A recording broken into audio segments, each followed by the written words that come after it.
Comunhão, relacionamento.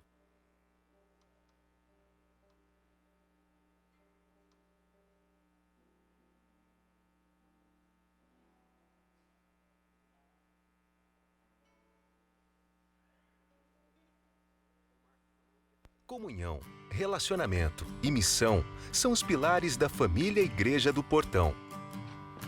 Ao entrar na igreja, desligue seu celular e ligue-se a Deus.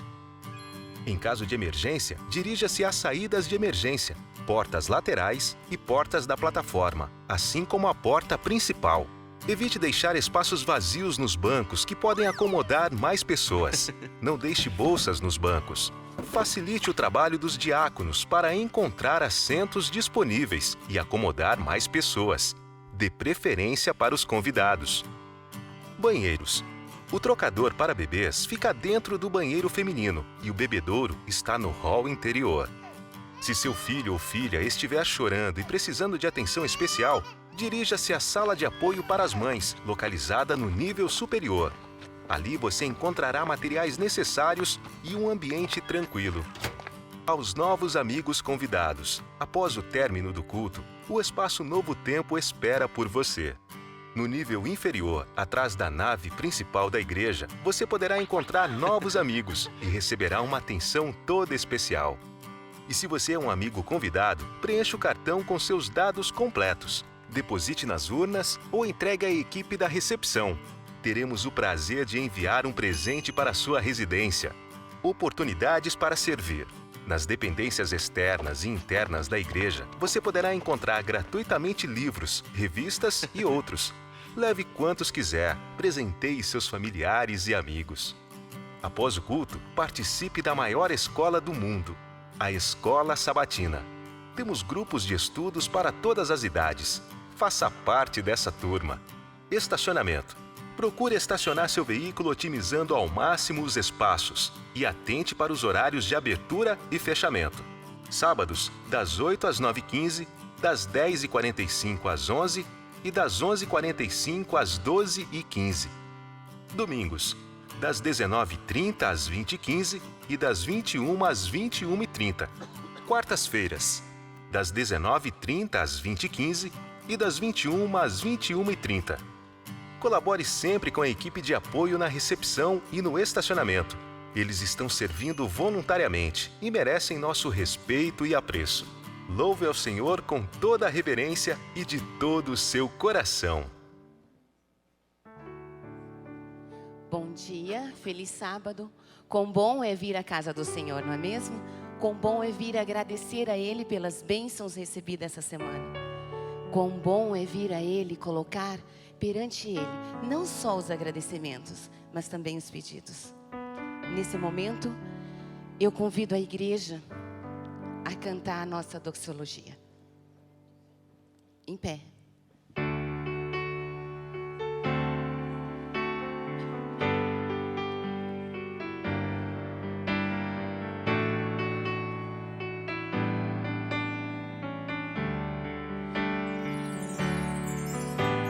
Santo, Santo, Santo, poderoso Deus, venho te adorar, venho te exaltar.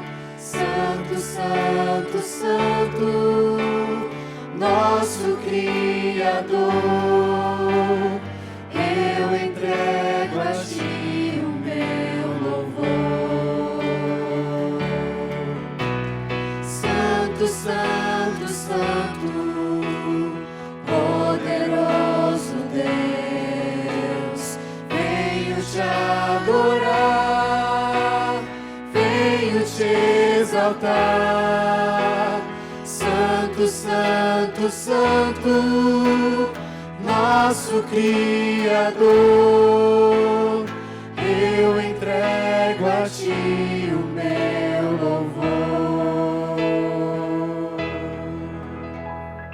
Querido Pai de amor, obrigada, Senhor, porque o Senhor nos concede mais um dia na Tua casa.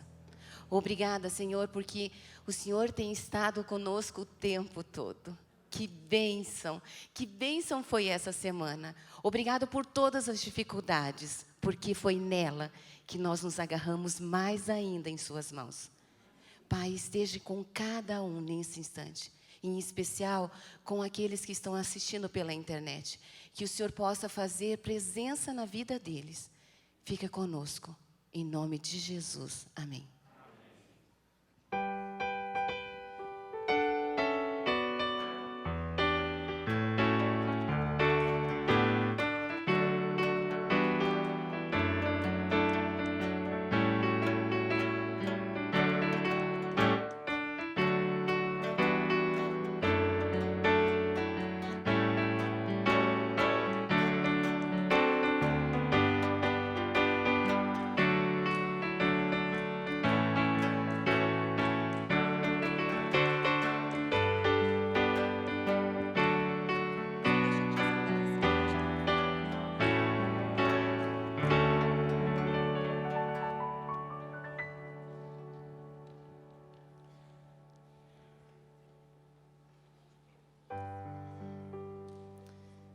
Bom dia, crianças.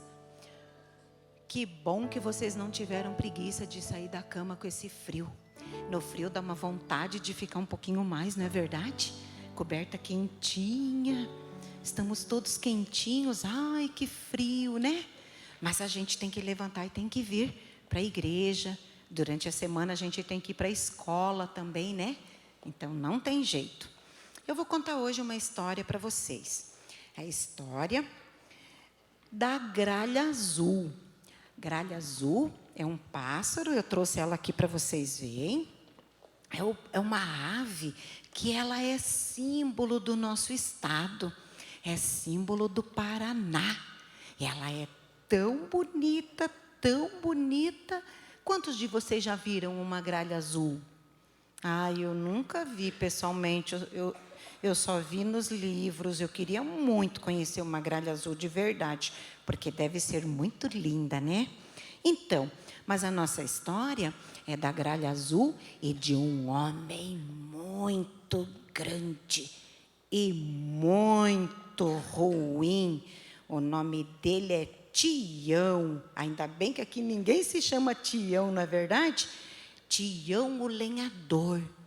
Sabem, crianças, quando Deus criou o mundo, Ele criou a natureza linda, perfeita, para todos nós desfrutarmos dela. Florestas lindas, árvores lindas, lindas, lindas, que dão seus frutos, que dão as sementes para o nosso alimento e o alimento também dos animais. Olhem que linda floresta que Deus criou. Perfeita, né? Muito linda. Só que a nossa gralha azul, ela tem um hábito bem peculiar. Ela gosta muito de pinhão. Todos vocês conhecem pinhão? Todos? Eu trouxe aqui, ó, pinhão para vocês verem. Olha do que a gralha azul gosta. Pinhão. É uma semente que vem dentro dessa casca aqui marrom e ela dá numa bola verde assim grande. Quando essa semente aqui, que é o fruto, né, tá madurinho, cai, bate um ventinho, cai aquilo no chão e a gente sai catando, né? Antes que os animaizinhos vão lá e catem, né? Antes da gente. Tá. A nossa gralha azul gosta muito de pinhão. E ela tem um hábito assim, ó. Quando ela já estava satisfeita, que ela não queria comer mais, sabe o que ela fazia? Não jogava fora, não. Ela ia lá, segura para tia, por favor. Ela ia lá com o seu biquinho, ela cavava um buraquinho no chão. Deixa eu achar aqui o buraquinho que a gralha azul cavava. Então, assim, ó, ela cava um buraquinho com o seu bico. E ela pega semente e planta. E o que acontece? Olha aqui, ó. Olha o buraquinho que ela faz. Estão vendo? Faz um buraquinho bem fundo. Ela pega essa sementinha aqui, coloca lá. Ah, daqui um pouco o que acontece? Nasce um pinheiro, e o pinheiro dá o pinhão. Assim ela vai fazendo muito tempo. E daí, um dia, apareceu o Tião, lenhador, na vida da floresta. Lá na floresta que a Gralha Azul plantava os pinheiros. E ele falou assim: ah, essa floresta é muito linda, vejo muito dinheiro, eu vou ficar rico e vou ser o homem mais rico da terra. Ele pegou seu machado e começou a fazer o quê? Cortar. E a gralha, olha o olho da Gralha Azul, olha que susto, olha o susto dela. Porque ela não queria que a floresta acabasse, mas ele não tinha noção, era um sem noção mesmo, sabe? E começou a cortar e ele dizia assim, ó, nunca vai acabar. As árvores na nossa história, elas falam, tá? Então as árvores falavam assim, ai, a gente está acabando a nossa vida, está indo, né? Virar móveis, chão. E saíam os caminhões, ó, lotados de madeira. E a Gralha Azul dizia para ele, Tião, você está acabando com a nossa floresta, os animais já não têm mais para onde ir, não tem mais alimento, eu estou morrendo de fome. E ele falava, não, isso nunca vai acabar. Até que um dia, ele mesmo se assustou. Olhem a cara dele, olhem. Ele mesmo falou, gente, eu consegui acabar com toda a floresta. E daí ele ficou muito triste também, porque agora ele viu a destruição que ele causou com a casa dos animais que tiveram que ir embora, não tinha mais comida, não tinha mais ninho, não tinha mais nada. A Gralha Azul chegou para ele e falou, ó, eu tenho uma ideia para você. Você vai plantar agora os pinheiros para nascer a floresta tudo de novo. Sabe o que ele disse para ela?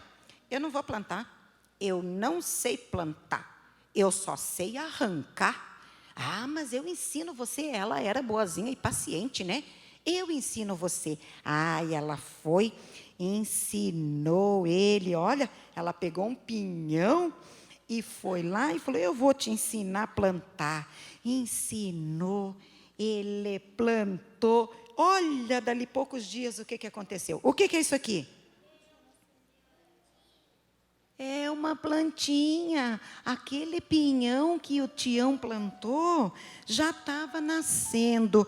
E passado uns anos, olha a floresta de novo. Linda, perfeita, maravilhosa. E os animais, consequentemente, voltaram também a dar vida para a floresta. Sabe, crianças, quando Deus criou o mundo, Ele criou tudo perfeito. Mas entrou o pecado no mundo e destruiu tudo. Mas Deus é maior do que a destruição. Deus constrói. Então, vamos pedir a Deus que Deus nos ajude a nos dar consciência para que possamos preservar a natureza linda e bela que Ele criou para cada um de nós, para a nossa saúde e para o nosso bem-estar. Tá bom? Quem gostaria de orar?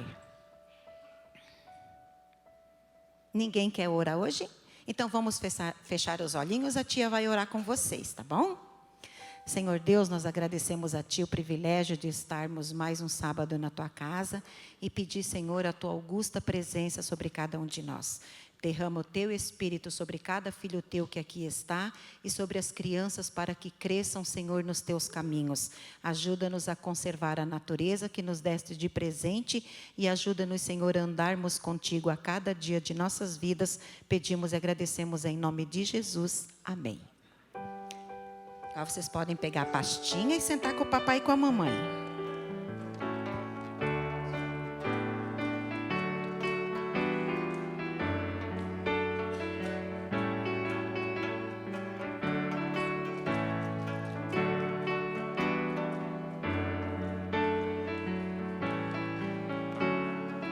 Bom dia, igreja. Um pouquinho de frio. Agora o clima de Curitiba chegou, não é verdade? Todos nós estávamos com saudade do friozinho. Hoje, então, estamos vivendo assim um dia típico da nossa Curitiba. Irmãos, nós temos alguns avisos rápidos para transmitir à igreja. Nós pedimos a atenção de todos. Os nossos pastores, Pablo e Paulo, estão no SCC, estão lá nesse final de semana, juntamente com aqueles que estão participando do Encontro com Cristo. Nós temos hoje um aviso para os componentes do Chama Kids. Hoje terá ensaio, então, às 17 horas. Então, a direção pede para os pais, todos que compõem aí a equipe do Chama Kids, às 17 horas. Também está acontecendo hoje, lá no Colégio Adventista do Portão, no auditório, aquele encontro de adolescentes, um congresso para adolescentes, geração 148. Então, está acontecendo hoje o dia todo. E quem está lá animando esse congresso é a banda Filadélfia. Alguém sabe qual que é a banda Filadélfia? É a banda dos nossos adolescentes. Eles estão lá hoje o dia todo, lá no congresso, tocando lá, para animação, lá para louvor e gratidão a Deus naquele congresso. Nós temos também amanhã, iniciando amanhã, às 5h30 da manhã. O que vai estar iniciando amanhã? Os nossos cultos da madrugada, não é verdade? Amanhã, então, às 5h30 da manhã, toda a igreja aqui para os cultos da madrugada, não é verdade? Esses cultos será do dia 1º até o dia 22, os preparativos para a missão Tibagi, que acontecerá no dia 26 de maio. Então, os cultos da madrugada a partir de amanhã, 22 madrugadas, terminando no dia 22 com uma Santa Ceia. Então, faça planos, abra o coração, ore a Deus e assim, busque forças no Espírito Santo e venha participar das madrugadas de oração. Também amanhã, só que no culto da noite, estará iniciando uma nova série para o mês de maio. Famílias blindadas. Famílias blindadas. Serão temas para as famílias, que vai falar de família, como a família se proteger diante deste mundo em que nós estamos vivendo. Então, a partir de amanhã, durante o mês de maio, famílias blindadas. O nosso culto de hoje será pregado pelo pastor Douglas, que é o capelão do Colégio Adventista do Portão. É capelão de lá, mas é um dos pastores nossos daqui. Ele está sempre aqui conosco, sempre aqui juntamente com a igreja do Portão. Irmãos, agora é o momento que nós vamos louvar a Deus através de uma música especial. O irmão Everton, da igreja do Boa Vista, não é isso, irmão? Deus abençoe, irmão.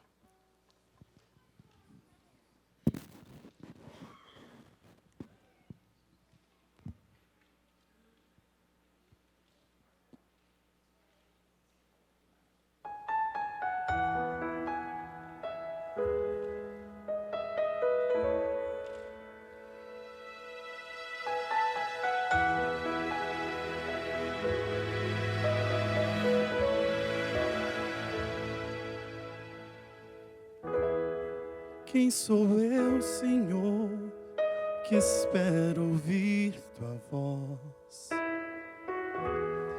Quem sou eu tentando te escutar? Já tentei ouvir tua voz em forma de canção. Tentei cantar, tentei sentir. Não sou nada nem ninguém, sou apenas quase pó. Mas eu quero te pedir, ouve a minha oração. Sei que és grande em poder, que não cabes nem no céu. És o grande Deus, eu sou. E eu sou pecador, não sou digno de falar, nem sou digno de pedir, mas te peço mesmo assim, eu imploro, habita em mim.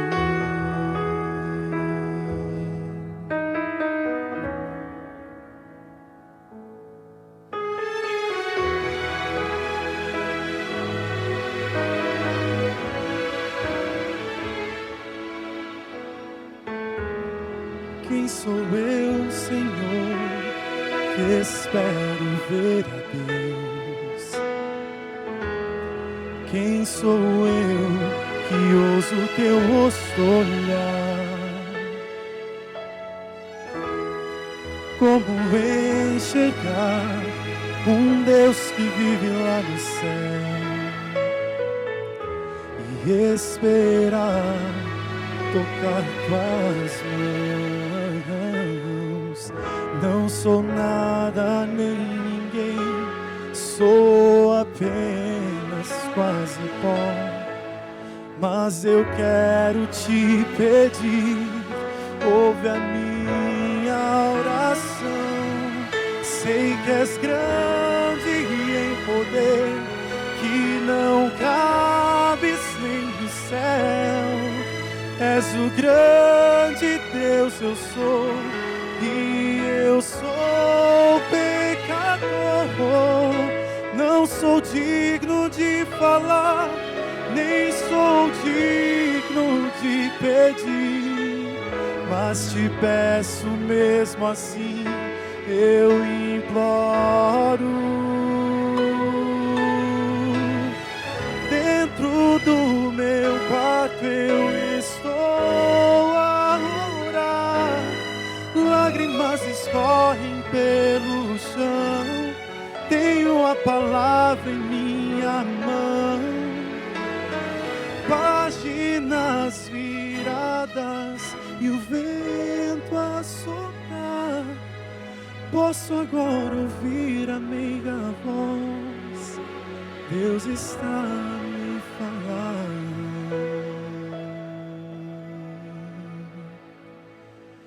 Eu sou grande em poder, nada pode me deter. Sou o grande Deus, eu sou, e tu és pecador. Não és digno de falar, nem és digno de pedir, mas te aceito mesmo assim e prometo, habitarei em ti.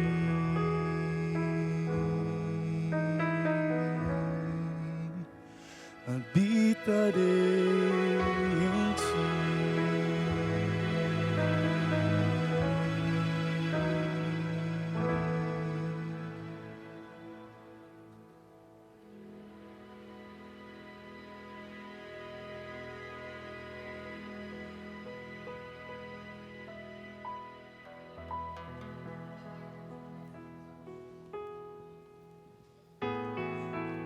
Feliz sábado, igreja. Ontem eu estava no ensaio do Chama e eu constatei uma coisa, que uma das melhores maneiras da gente se esquentar nesse friozinho é cantando. Eu estava com 2 blusas e já tive que tirar uma porque deu calor. E que coisa melhor do que cantar, não cantar à toa, né? Cantar, louvar um Deus cuja graça é melhor do que a vida.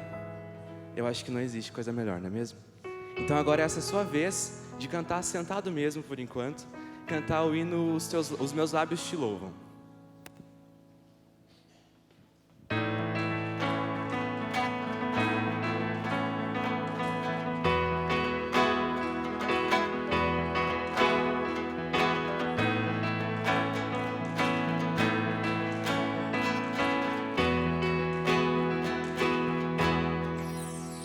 Ó Deus, Tu és o meu Deus forte. Eu te busco ansiosamente.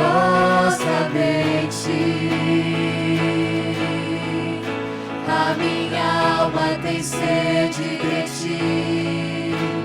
Meu corpo Te almeja como terra árida, exausta sem água. Assim eu Te contemplo no santuário, para ver Tua força e Tua glória, porque a Tua graça é melhor do que a vida. Os meus lábios Te louvam. Assim eu Te contemplo no santuário para ver tua força e tua glória, porque a tua graça é melhor do que a vida. Os meus lábios te louvam, os meus lábios te louvam.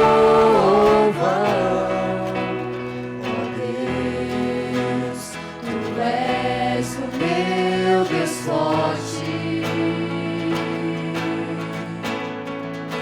Eu te busco ansiosamente.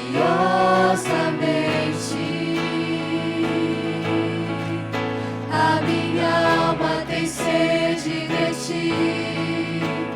Meu corpo te almeja como terra árida, exausta sem água.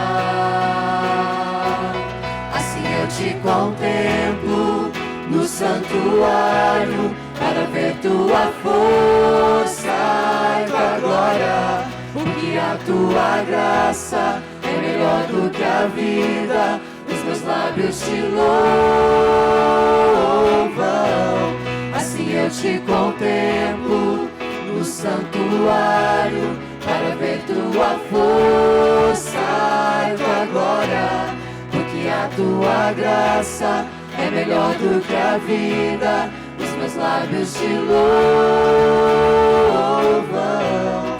Assim eu te contemplo no santuário para ver tua força e tua glória, porque a tua graça é melhor do que a vida. Os meus lábios te louvam. Assim eu te contemplo no santuário para ver tua força e tua glória, porque a tua graça é melhor do que a vida. Os meus lábios te louvam. Os meus lábios te louvam.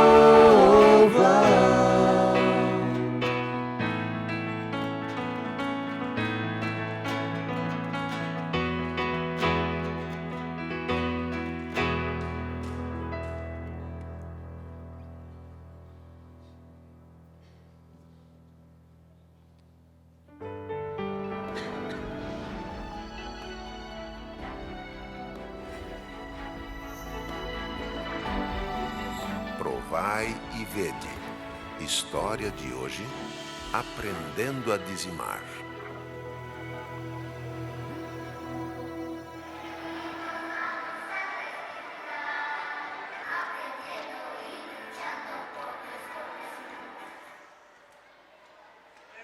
Em quais matérias foram aprovados? E agora o que estão fazendo?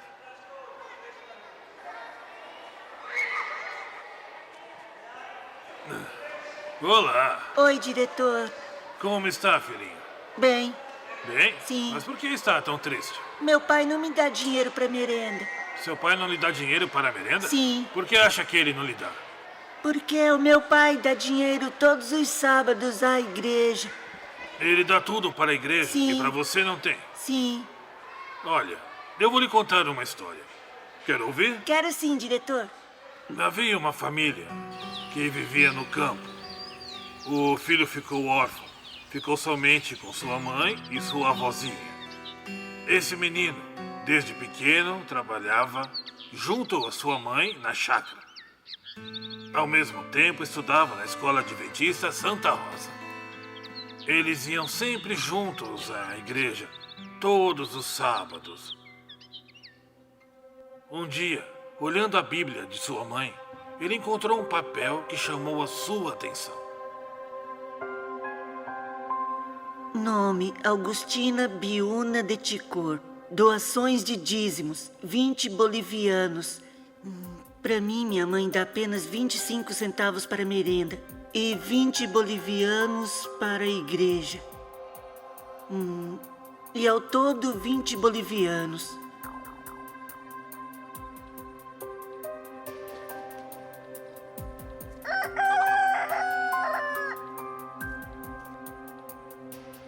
Betito está bravo comigo porque encontrou um recibo da doação que fiz para a igreja dos 20 bolivianos. Para ele, eu dou 25 centavos para a merenda.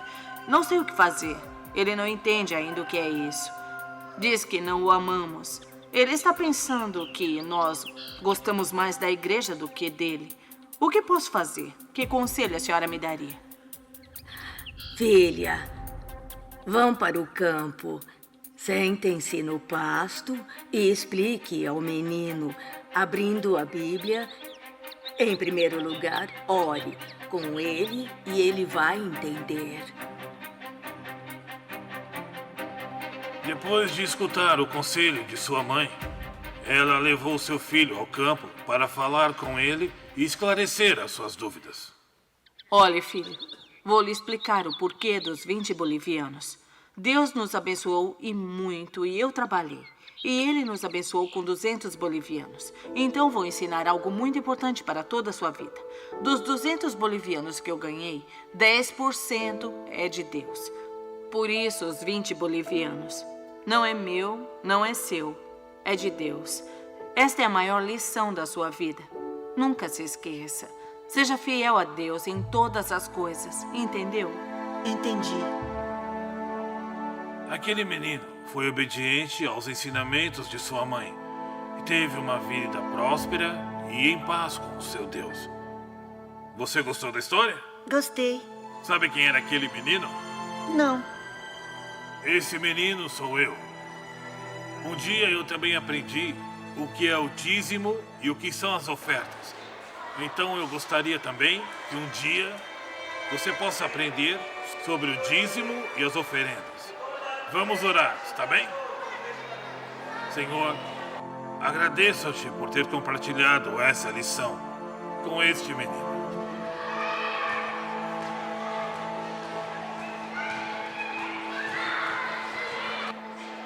Queridos irmãos, é um privilégio ser pai. Ao mesmo tempo, somos responsáveis pela educação dos seus filhos.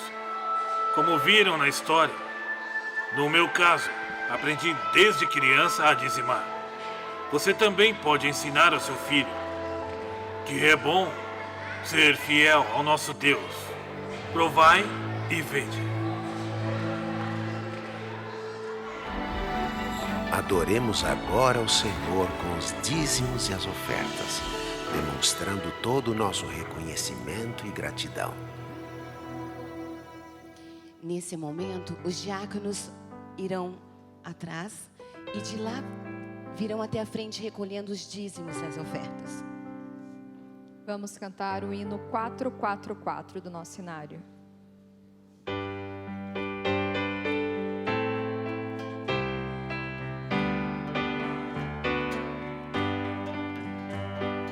Quando vejo ver a Cristo, ver o rosto, que prazer.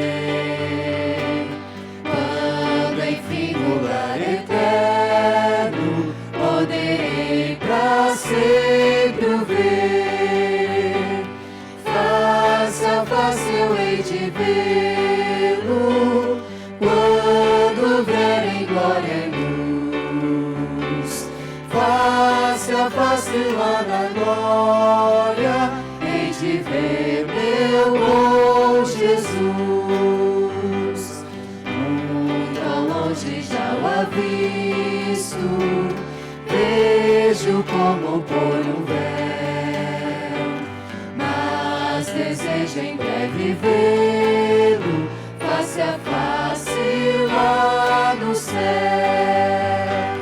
Face a face eu hei de vê-lo, quando vier em glória e luz. Face a face lá na glória, hei de ver meu bom Jesus. Oh, quem canta está com Cristo, onde já não há mais dor. Livre de qualquer perigo, desfrutando seu amor.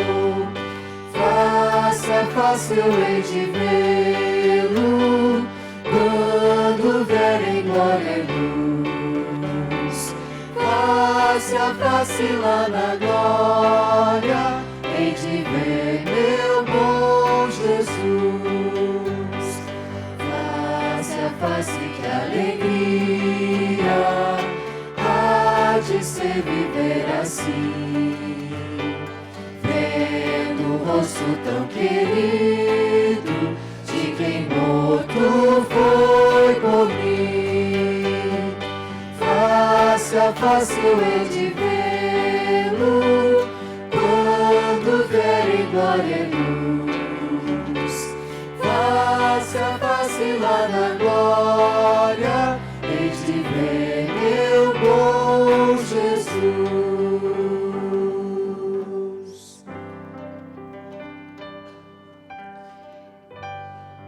Que oportunidade extrema é você estar aqui hoje, mesmo com frio, mas Deus nos presenteou com o sol. Você está no melhor lugar do mundo, que é na casa de Deus. E agora nós temos a oportunidade de adorar a Deus com o nosso louvor. A gente vai cantar a música agora, Adorá-lo, em pé, bem forte, porque você está no melhor lugar do mundo, que é aos pés do Salvador.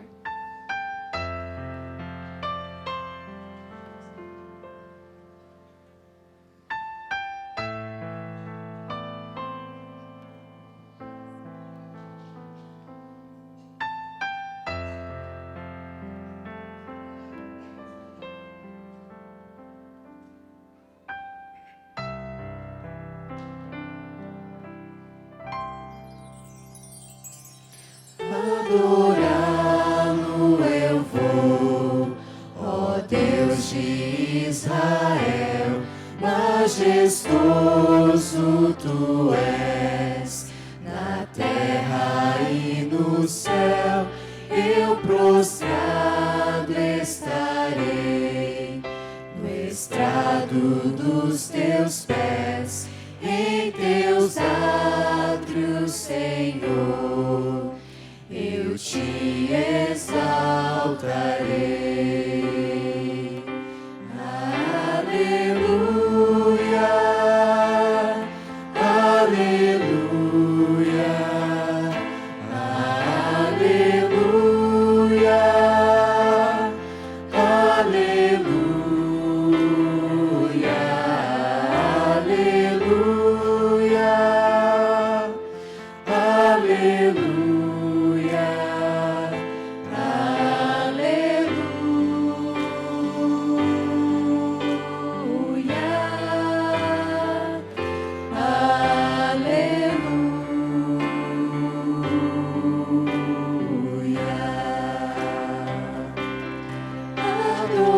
Adorá-lo eu vou, ó Deus de Israel, majestoso tu és, na terra e no céu, eu prostrado estarei, no estrado dos teus pés, em teus átrios, Senhor, eu te exaltarei.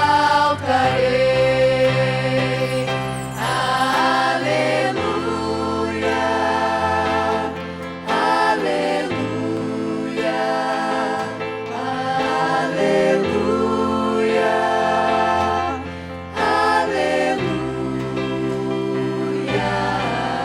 aleluia,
Salmos 95, versos 6 e 7. Ó vinde, adoremos e prostremo-nos, ajoelhemo-nos diante do Senhor que nos criou, porque Ele é o nosso Deus, e nós povo do seu pasto, e ovelhas que Ele conduz. Oxalá que hoje ouvisseis a sua voz. Meditando nessas palavras, vamos agora nos ajoelhar para orarmos ao nosso Deus.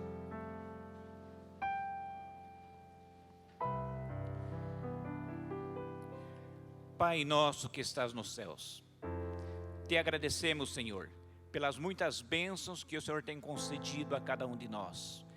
Te agradecemos pelo privilégio de estarmos reunidos neste teu santo templo para juntos prestarmos um culto de adoração ao teu santo nome. Suplicamos agora ao Pai, que o Senhor venha abençoar a cada filho teu aqui nesta manhã, que o teu Espírito Santo esteja presente em nosso meio. Abençoa cada filho teu, abençoa cada amigo que se encontra em nosso meio, que eles saiam daqui cheios da tua palavra e desejosos de retornarem outras vezes. Sê com o teu povo, sê com a tua igreja, ajuda-nos para que esta mensagem vá avante e que Jesus possa voltar muito em breve. E agora, querido Pai, quero te pedir que mais uma vez tomes em tuas mãos o teu servo, o pastor Douglas, para que ele traga uma mensagem que saia diretamente do teu trono da graça e venha encontrar morada em nossos corações. Perdoa-nos naquilo que temos falhado e ajuda-nos a trilhar este caminho, olhando para o nosso alvo, que é Jesus Cristo. E naquele dia, quando Ele voltar, todos que aqui estamos, juntamente com os nossos, estejamos prontos para com Ele irmos para o lar eterno. Dá-nos um sábado feliz, pois estes favores nós rogamos no doce nome do nosso Senhor e Salvador, Jesus Cristo. Amém.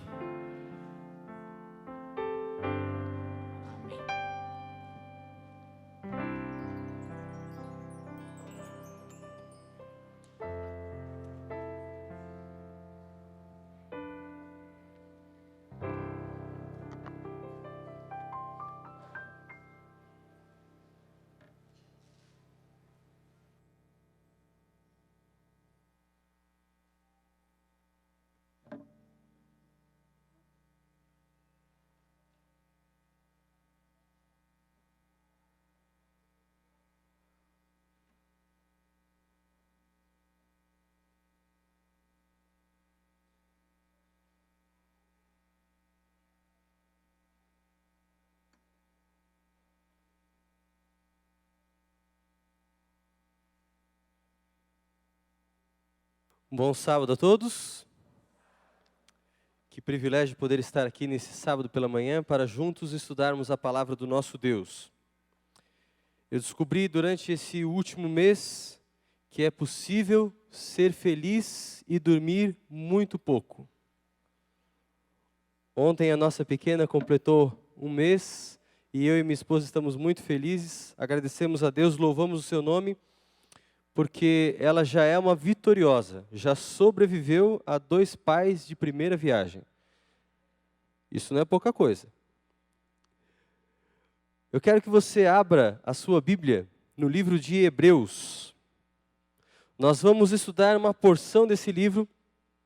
Na verdade, o trecho que nós vamos estudar nessa manhã são 3 versos principalmente, que estão no capítulo 6. Abra a sua Bíblia no livro de Hebreus, no capítulo 6.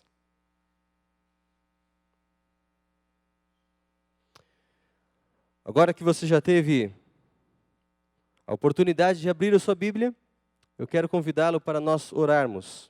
Eu sei que nós já oramos, já louvamos a Deus, já escutamos louvores, mas vamos agora de uma maneira muito especial e específica pedir ao Espírito Santo que, da mesma maneira como no passado, Ele inspirou esse texto da palavra de Deus, Ele nos ajude também a compreendê-lo. Feche seus olhos para nós orarmos. Grande Deus, nosso Pai, aqui está o seu povo. Estamos felizes porque é o teu dia e estamos no lugar certo, a tua casa. Por favor, ó Pai, que agora, ao abrirmos a tua palavra, o Senhor abra nossa mente para entender aquilo que está ali revelado e também cria em nós o desejo de praticar essas verdades. São as bênçãos que nós pedimos no nome sagrado de Jesus Cristo. Amém, Senhor. Quando eu era muito pequeno, os meus pais eles tinham um costume. Eles trabalhavam o ano todo e durante as férias, uma vez por ano, nós fazíamos uma viagem assim de uma semana mais ou menos. E geralmente nós íamos para o Nordeste, para as praias. Só para você se lembrar de uma praia, calor, verão. Isso vai criar uma espécie de um contraponto com a nossa realidade agora no momento. Mas eu me lembro que numa dessas ocasiões, talvez em Fortaleza, se não me falha a memória, o nosso ônibus de turismo, ele parou diante de uma praia que era uma praia pouco frequentada. Então você consegue imaginar uma areia assim, bem branquinha e ao mesmo tempo dura, porque pouca frequência, e ao mesmo tempo uma praia bem bonita. E nós teríamos um tempo ali na parte da manhã para desfrutar daquela praia. E nós começamos a descer, a nossa família desceu logo, foi uma das primeiras a descer, e meu pai olhou para mim e para o meu irmão e disse assim, não corram. E você sabe o sentido dessas palavras para duas crianças pequenas. É como se ele estivesse dizendo, corram o mais rápido que vocês puderem. E eu e meu irmão resolvemos apostar corrida, o que era extremamente desleal, porque eu sou 4 anos mais velho e eu era muito mais alto. Naquela época isso fazia muita diferença. É como se eu tivesse uns 7, 8 anos e meu irmão 4 anos a menos, então era muito injusto apostar corrida com ele. Hoje continua sendo injusto, mas do lado contrário. Enfim, nós começamos a correr. E era tão sem graça correr contra o meu irmão, que eu tive uma ideia brilhante. Sabe aquelas ideias brilhantes que a gente tem? E a minha ideia brilhante foi correr de costas. Não falei que era brilhante? E eu comecei a correr, e o máximo que eu conseguia. E eu percebi que se eu continuasse naquele ritmo, em algum momento, fatalmente eu iria cair. Então eu tive a segunda ideia brilhante da minha manhã. Eu resolvi fazer o que uma pessoa normal não faria. Uma pessoa normal pararia de correr, viraria o corpo e continuaria correndo. Mas a minha ideia fantástica foi virar o corpo enquanto eu estava correndo. E você imagina o resultado dessa empreitada tão fantástica. Foi um tombo terrível. Eu me estatelei na areia da praia. Raspei o peito, lasquei 2 dentes. Ficou aquela poça de sangue assim. Claro, não tão dramática, ficou um pouco de sangue. E o meu irmão, na sua ingenuidade, parou assim e disse, você está bem? Olha que bonitinho, poderia ter continuado correndo, poderia ter ganho a corrida, mas ele ainda parou e perguntou, você está bem? E eu só consegui dizer a frase mais importante que você usa na sua infância. Daniel, chame a mamãe. Foi a frase que me veio ali na cabeça naquele momento em que eu estava realmente numa situação bem triste, lamentável. Eu não sei se você já passou por quedas na sua vida. Penso que sim. Mas não apenas quedas físicas, dessas que a gente tem e deixam cicatrizes de infância. Mas outros tipos de queda. Quedas em outros aspectos da vida. Quedas morais, quedas espirituais, ou até nesses tempos de crise, quedas, por que não dizer, financeiras. A Bíblia fala muito sobre queda, sobre pecado, sobre a nossa situação. E eu escolhi ler um texto da Palavra de Deus que também fala sobre queda. E eu quero que você acompanhe agora a leitura. Hebreus 6, versos 4 até 6. Esses são os 3 versos que nós vamos estudar nessa manhã. Diz a Palavra de Deus, ora, para aqueles que uma vez foram iluminados, provaram o dom celestial, tornaram-se participantes do Espírito Santo, experimentaram a bondade da palavra de Deus e os poderes da era que há de vir e caíram, é impossível que sejam renovados ao arrependimento, pois para si mesmos estão crucificando de novo o Filho de Deus, sujeitando-o à desonra pública. Um texto forte. O que esse texto está dizendo para nós? Será que, uma vez que é impossível, depois da queda, ser restaurado, se arrepender, será que o texto está me dizendo que se eu pecar, eu estarei afastado da graça de Deus? Será que o texto está colocando um limite, dizendo, bom, antes do batismo eu podia cair, eu podia pecar, mas agora não, eu tenho que viver uma vida perfeita. Será que é isso que o texto está me ensinando? De que tipo de queda estamos falando aqui? O que o apóstolo que escreveu, o apóstolo Paulo, pretendia comunicar para nós hoje? Que lições a gente pode tirar desse texto, que parece tão duro, tão severo? O que será que nós podemos aprender? Bom, sem dúvida nenhuma, nós vamos estudar hoje como Deus pode nos salvar depois que nós caímos. E existe uma frase que eu quero compartilhar com você, uma frase que está no livro Conselhos sobre Saúde, página 603. Sem demora, renunciai à causa de vossa apostasia, pois ela é pecado contra a vossa própria alma e contra Deus. E o trechinho final, não vos endureçais pelo engano do pecado. Ellen White escreveu isso no livro Conselhos sobre Saúde, página 603. Para tornar mais didático, mais acessível aquilo que nós vamos estudar, nós vamos dividir o assunto desse texto em 3 momentos.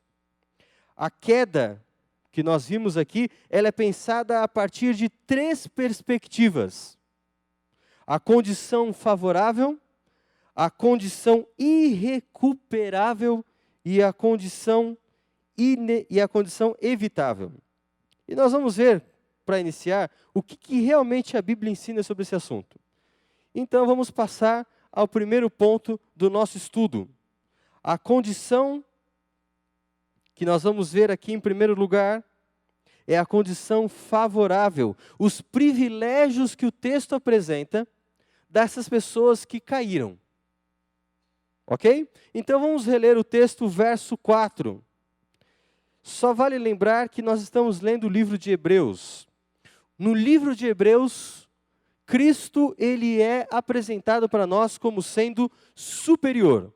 Então Cristo ele é superior aos anjos, logo no primeiro capítulo. Depois ele é superior a Moisés. E a superioridade de Cristo, ela está evidente em todo momento. E por ser Cristo superior, o santuário onde ele ministra agora por nós é um santuário superior. As promessas que ele faz para nós são promessas superiores. O privilégio de receber a sua graça e entrar numa aliança com ele é superior se comparado com a condição do povo de Israel, que tinha um pacto dado por Deus, a sua lei, e mediado por Moisés. Nós temos um mediador melhor, que é o Senhor Jesus Cristo. Então, no livro de Hebreus, Jesus, ele é superior. Mas uma vez que nós temos agora uma condição superior, uma vez que nós temos mais privilégios, isso vem acompanhado, faz parte do combo, nós temos também mais responsabilidades. Por isso que no livro de Hebreus nós encontramos algumas advertências a respeito do mau uso das nossas escolhas. Advertências que nos mostram que devemos ficar atentos. Afinal, podemos voltar as costas para todos os privilégios que Deus tem dado. E isso seria terrível. E entre essas advertências, talvez a mais forte seja essa que aparece logo no capítulo 6, a que nós acabamos de ler. E é interessante que eu trabalho em sala de aula há 11 anos. E eu percebo uma realidade. E não só eu, é claro, mas todo mundo que tem a mesma experiência ou uma experiência semelhante. Há alguns alunos que eles têm dificuldade para aprender. Mas esses alunos, muitas vezes, eles são tão dedicados, tão responsáveis, eles se esforçam tanto, que eles acabam se superando. Em contrapartida, nós temos alguns alunos que, talvez por temperamento, por habilidade natural, eles têm uma facilidade muito grande de aprender. Mas entre esses que têm facilidade, alguns não são tão comprometidos. Eles vão meio que confiando nos talentos deles, nas memórias, e eles não têm um desempenho tão bom assim. Às vezes é até mais fácil para aquele aluno que é comprometido superar em rendimento um aluno que tem o talento, mas ele não se dedica. E quando nós olhamos para esse texto, a gente está pensando em algo um pouquinho semelhante. Pessoas que têm condições, pessoas que são favorecidas, mas que de alguma maneira estão em risco, estão se afastando, estão sofrendo prejuízo espiritual porque não são comprometidas. E a primeira palavra que eu quero chamar a sua atenção aí é uma palavra que aparece no comecinho dessa sessão, no versículo 1. Aqui o apóstolo Paulo diz: portanto, deixemos os ensinos elementares a respeito de Cristo e avancemos para a, como diz a sua Bíblia? Perfeição ou maturidade? Perfeição ou maturidade? Algumas dizem perfeição, outras dizem maturidade. A palavra que aparece aí, ela tem as duas ideias, ou talvez a melhor tradução seja uma completa compreensão. Essa palavra, ela deriva de um termo que traz a seguinte ideia: algo que alcançou o seu propósito, que cumpriu um fim. Então, o objetivo do apóstolo, ao escrever tudo isso, ao colocar essa advertência, é que nós avancemos para ser pessoas completas, que cumpram os seus objetivos espirituais, que alcancem as metas que Deus estabeleceu para nós. Esse é o objetivo. E voltando agora ao versículo 4, a minha Bíblia, a minha tradução, como é uma tradução mais recente, ela privilegia a compreensão. Então ela ordena a frase de maneira que fique assim mais claro o entendimento. Mas eu quero perguntar, quantos no verso 4 tem a tradução que começa com o termo é impossível? Deixa eu ver aqui. Ok, a maioria de vocês. Imagino que a tradução de vocês seja Almeida. Dá uma olhada no verso 6. Repete a palavra impossível de novo aí. Quantos repetem a palavra impossível? Parece 2 vezes. Ok. Se vocês vão se lembrar, na minha tradução não aparece, só aparece no verso 6. E caíram é impossível. Bom, no original, a palavra impossível, ela aparece no comecinho do verso 4 e uma vez só. Mas aí, como fica muito distante, pode ficar meio truncado, o tradutor repete no verso 6 para dar uma ajudazinha para a gente. No meu caso aqui, na minha tradução, o tradutor já jogou direto para o verso 6. Mas, no original, ela só aparece no verso 4 e só. Tá? Essa palavra impossível aí, ela é muito forte. Ela dá a tônica do negócio. E a gente fica se perguntando, será que esse impossível que aparece aí é um impossível mesmo ou é um impossível assim, mais ou menos? Como é que é a ideia? Bom, para você ver aí, o livro de Hebreus, ele usa algumas vezes a palavra impossível, certo? Então eu vou dar alguns exemplos para você. Por exemplo, no verso 18 desse capítulo, Hebreus 6,18, não precisa acompanhar, só preste atenção. O verso 18 diz assim: é impossível que Deus minta. É impossível mesmo? Então é uma coisa forte. O capítulo 10, verso 4, fala que é impossível que o sangue de animais remova o pecado. Isso é impossível? É impossível. E o verso 11, aliás, o capítulo 11, verso 6, é um texto bem conhecido. Sem fé é impossível agradar a Deus. Você percebeu aí? Quando a Bíblia usa, no livro de Hebreus, impossível, o que ela está dizendo para a gente? Trata-se de uma impossibilidade real. É um impossível absoluto. Não é que é difícil, é impossível. Certo? Todos os casos do livro de Hebreus, impossível é impossível. Bom, e o que é impossível? É impossível que essas pessoas que foram privilegiadas, elas sejam renovadas para o arrependimento. Bom, mas quais são os privilégios delas? O verso 4 fala alguns para a gente. Acompanhe aí comigo. Essas pessoas, qual é o primeiro privilégio delas que aparece nesse verso aí? Qual foi a experiência delas? Elas foram iluminadas, certo? Bom, essa palavra iluminadas aí, ela nos remete a duas situações. Duas situações do Antigo Testamento. Primeira situação, você se lembra que Deus acompanhava o povo de Israel? Durante o dia, como é que Deus acompanhava o povo de Israel? Uma nuvem, imagina, deserto, aquele calor, uma situação de cansaço extremo, Deus ia refrescando o seu povo. Mas à noite não faz sentido mandar nuvem, né? Porque à noite no deserto a temperatura ela cai bruscamente. Então como é que Deus se manifestava no deserto? Com uma coluna de fogo, guiando o povo. A mesma palavra que aparece aqui. E uma outra situação. Você se lembra da história de Sansão? Você se lembra da história de Sansão? Há um momento em que a mãe de Sansão, como é que chamava a mãe de Sansão mesmo? Você não vai lembrar o nome porque a Bíblia não fala o nome, tá certo? A Bíblia fala o nome do pai de Sansão, que era Manoá. Mas a mãe de Sansão recebeu a visita do anjo, ela ficou apavorada, contou para o pai, e os dois agora fazem uma oração para que o anjo, na verdade eles não sabiam ser um anjo, achavam que era um profeta, um homem de Deus. Eles pedem que aquele agente enviado por Deus reapareça. E na oração deles, eles pedem para que esse homem de Deus traga maiores esclarecimentos, a mesma palavra. Então, aqueles que foram iluminados são aqueles que têm, ao mesmo tempo, a companhia de Deus e, ao mesmo tempo, discernimento.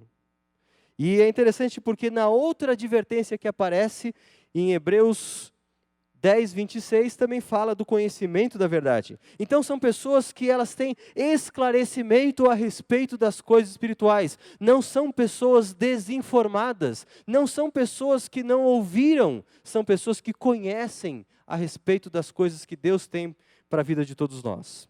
Mas esse é o primeiro privilégio. E o segundo privilégio que aparece aí? Qual é o segundo privilégio?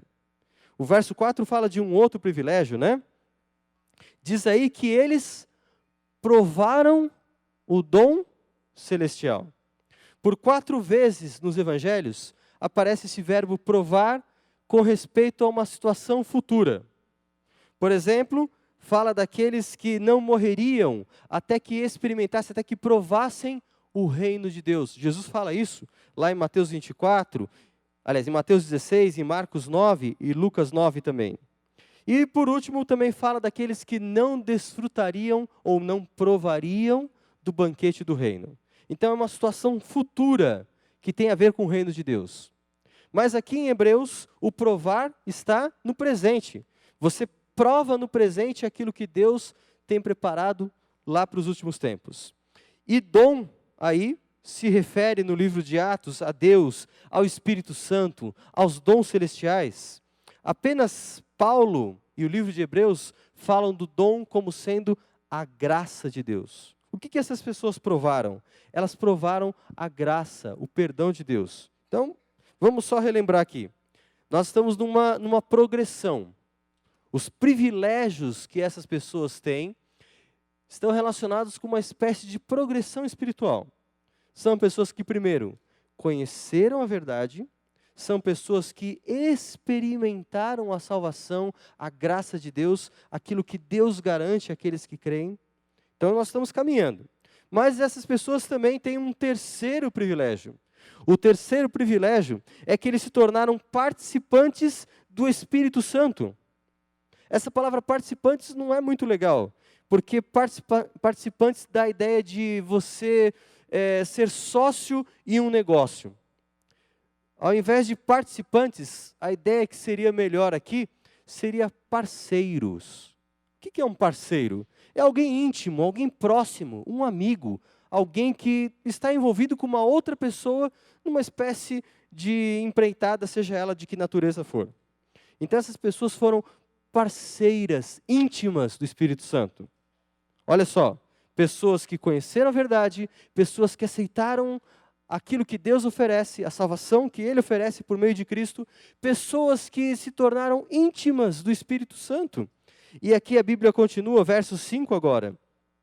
experimentaram a bondade da palavra de Deus e os poderes da era que há de vir. Esse é o último privilégio.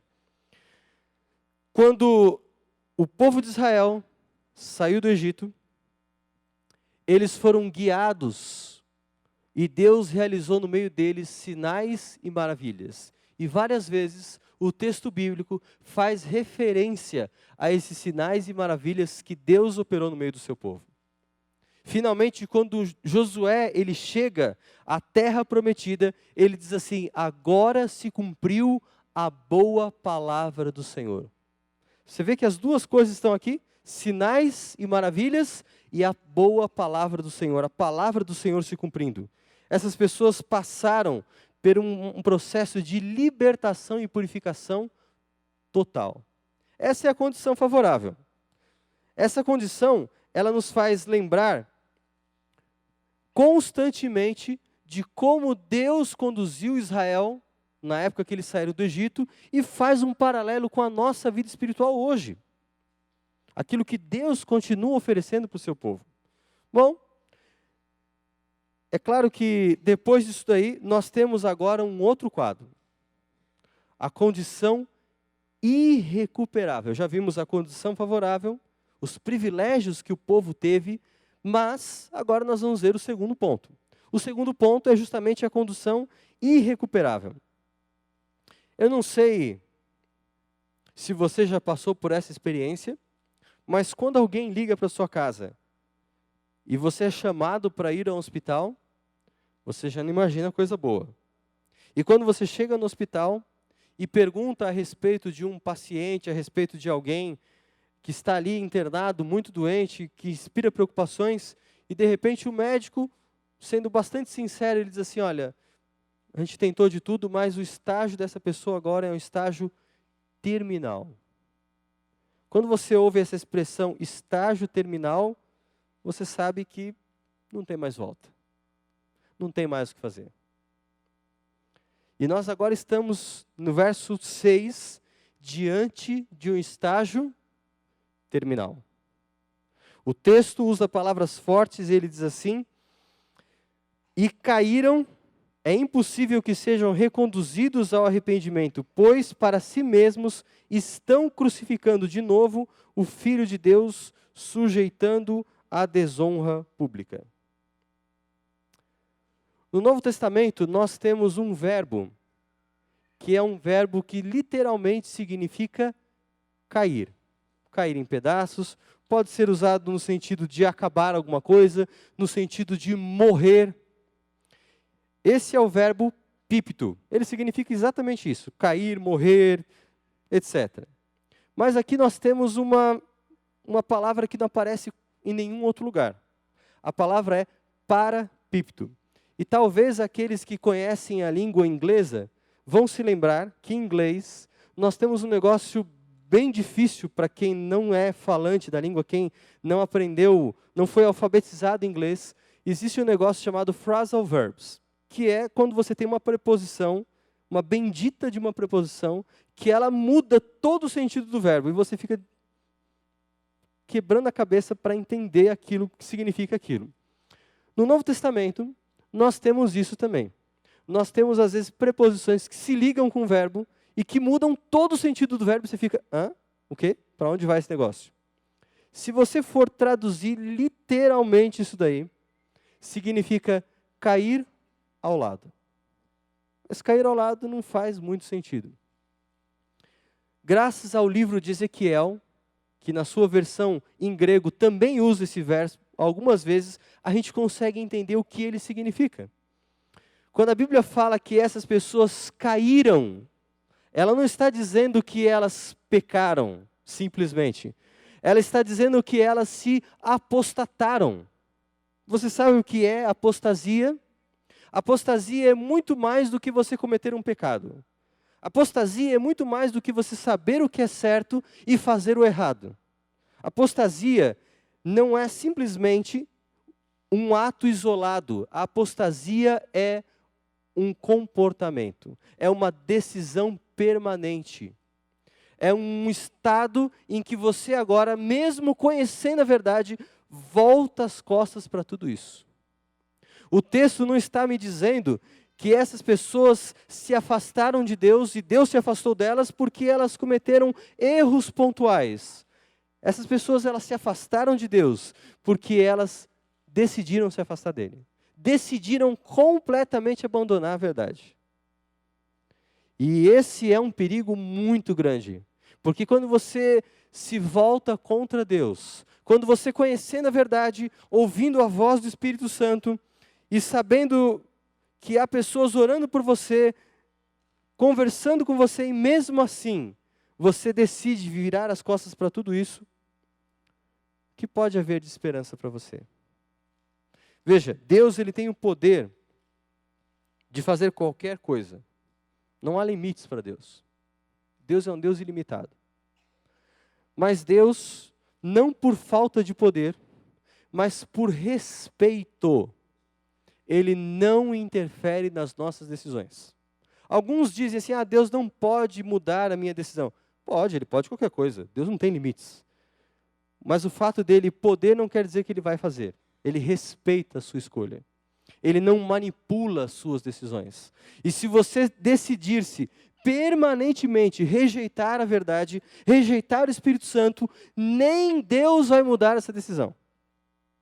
Deus não vai fazer por você aquilo que você não quer que Ele faça. Eu gosto de dar um exemplo. Sabe que Vinícius de Moraes foi alguém muito conhecido, músico, poeta, etc. E ele tem uma frase que sempre me impactou. Ele dizia o seguinte: se no céu não tiver mulata, cerveja e samba, eu não quero ir para lá. Bom, mulata vai ter. Não da maneira como ele gostaria de ver, mas vai ter. Cerveja e samba eu já não garanto. Então, como Deus poderia salvar uma pessoa que não quer ser salva? Como Deus poderia trabalhar com alguém que não aceita o trabalho dele? É impossível. Deus não força as nossas escolhas, Deus ele não manipula as nossas escolhas, Deus ele não muda aquilo que nós decidimos fazer. E essa é a situação dessas pessoas. Na minha Bíblia, a continuação, diz assim que é impossível que esses que caíram sejam reconduzidos ao arrependimento. Algumas Bíblias dizem é impossível que sejam renovados ao arrependimento. A sua diz assim, sejam renovados. A minha diz, sejam reconduzidos. Nos dois casos, nós temos a voz passiva. Me ajudem os professores de português. Nós temos a voz passiva, a ação que o sujeito sofre. Mas o texto original ele não diz isso. O texto está na voz ativa. A gente deveria dizer assim, é impossível que essas pessoas se renovem. Por quê? Porque se eu já voltei as costas para Deus, sozinho eu não vou conseguir voltar. Sozinho eu não vou conseguir me restaurar espiritualmente. Eu preciso de Deus.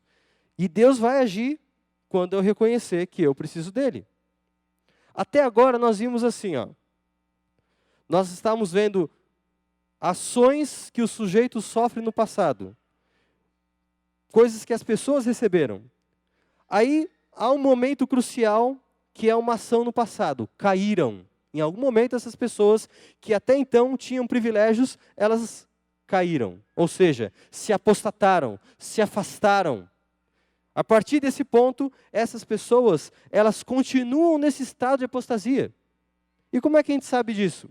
Porque no final, o texto apresenta verbos no presente. Olha só, verso 6. Essas pessoas estão hoje para si mesmos crucificando de novo o Filho de Deus. Estão crucificando, presente. Sujeitando-o à desonra pública, presente. Essas pessoas caíram, mas os efeitos da queda delas continuam. Elas se afastaram de Deus, se apostataram e permanecem apostatadas. É por isso que elas não podem se renovar. É por isso que elas não podem voltar para Deus, a menos que elas reconheçam o estado em que estão. Sem isso, nada mais vai adiantar. Por isso que nós vamos agora para a parte final. Na parte final, nós encontramos a última condição. A condição que é evitável. Pode ser evitada. E eu me lembro que a primeira sala de aula que eu assumi foi no NASP Campus 1. E ali eu tinha algumas turminhas. Na época nós não tínhamos ainda a nova nomenclatura, então era 5ª série, 6ª série, 7ª série e 8ª série. Hoje é tudo 6º ano, 7º ano, 8º ano, 9º ano.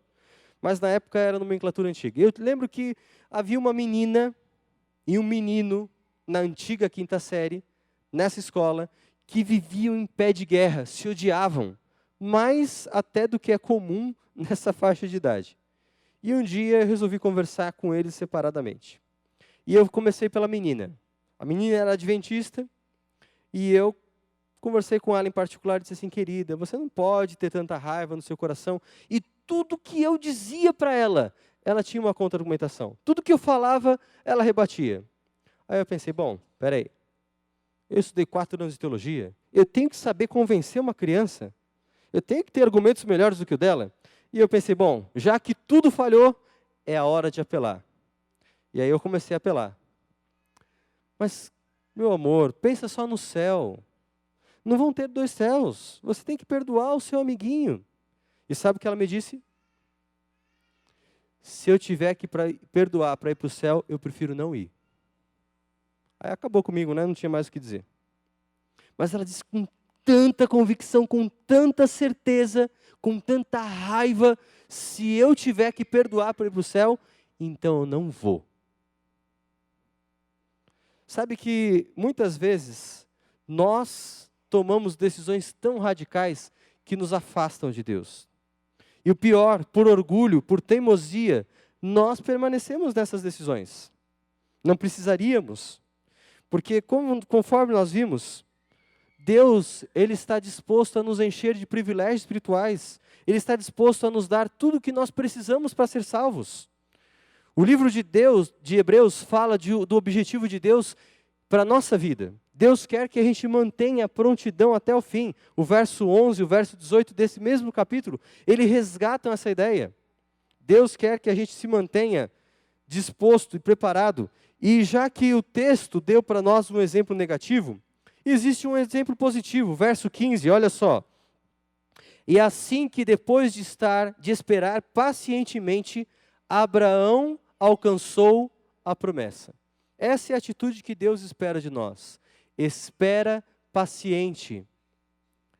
Isso faz a gente pensar naquele texto de Apocalipse 12, que fala qual é a atitude que Deus espera dos seus santos. Aqueles que têm paciência ou perseverança. Aqui está a paciência ou a perseverança. É a mesma palavra, né? O grego dá as 2 ideias. Paciência no sentido de você não ficar lá esperando como você espera um ônibus, mas é uma paciência ativa. Enquanto você espera com paciência, você está labutando, você está trabalhando, você está operando. Por isso que alguns traduzem com perseverança. É a mesma palavra. Deus quer que nós, assim como Abraão, sejamos pessoas que esperem nele e, ao mesmo tempo, tenham uma atitude ativa, se movimentem, cresçam espiritualmente. Deus quer a nossa maturidade, o nosso crescimento espiritual. Nós só vamos conseguir vencer a apostasia quando estivermos preocupados em crescer espiritualmente, em desenvolver-nos espiritualmente, em ter uma experiência diária com Deus, e em permitir que Deus continue nos incomodando e mudando a nossa vida naqueles pontos que nós não queremos mudar, mas que precisamos. Deus quer provocar a nossa reflexão para abandonarmos aquilo que está errado na nossa vida. Enquanto você permitir que o pecado ganhe qualquer tipo de milímetro na geografia do seu coração, o Senhor Jesus estará destronado dele. Há um risco e nós temos que vencer todo tipo de ameaça espiritual que vem sobre nós. E só vamos conseguir fazer isso quando tivermos o desejo de buscar aquele que nos dá melhores promessas e realiza coisas superiores na nossa vida. Quantos desejam nessa manhã permitir que o Senhor Jesus transforme o coração e modifique aquilo que precisa ser modificado? Quantos querem dizer não à apostasia e sim ao trabalho revolucionário do Espírito Santo. Eu vou pedir para que você feche seus olhos, converse com Deus durante 1 minutinho e em seguida eu vou orar por você.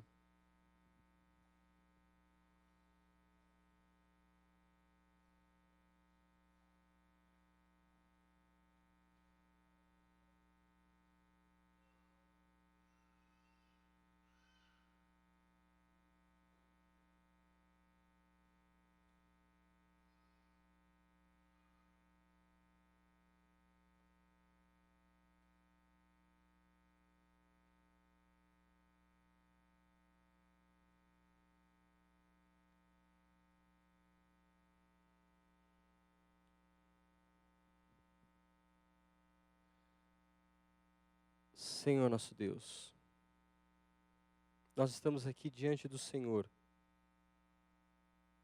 humildemente suplicando que o Senhor não permita que nós nos afastemos.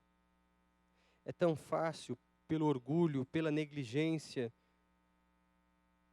pelas nossas próprias fraquezas, assumir atitudes e comportamentos que são contrários às tuas orientações. É tão fácil, Senhor, nos esquecermos do tanto que o Senhor já fez por nós, dos privilégios aos quais nós temos acesso. É tão fácil, Senhor, abandonar tudo isso por um momento de prazer ou por um momento de comodidade. Mas queremos nessa manhã que o Senhor nos limpe completamente, que o Senhor nos ajude a evitar a pior das quedas, que é cair e permanecer caído. Cair e nos esquecer de que o Senhor pode nos levantar. É cair e achar que o chão agora se tornou o nosso lugar de descanso, o nosso lar, e nos esquecer de que o Senhor quer que nós andemos firmes até o reino celestial. Por favor, ó Pai, muda as nossas perspectivas, ensina-nos aquilo que é certo, trabalha conosco para olharmos os exemplos do povo de Israel no passado, e assim como em alguns pontos eles fracassaram, que nós, já avisados disso, não cometamos os mesmos erros. Abençoa-nos nessa manhã, faz-nos fortes espiritualmente. É o que nós pedimos em nome de Jesus. Amém, Senhor.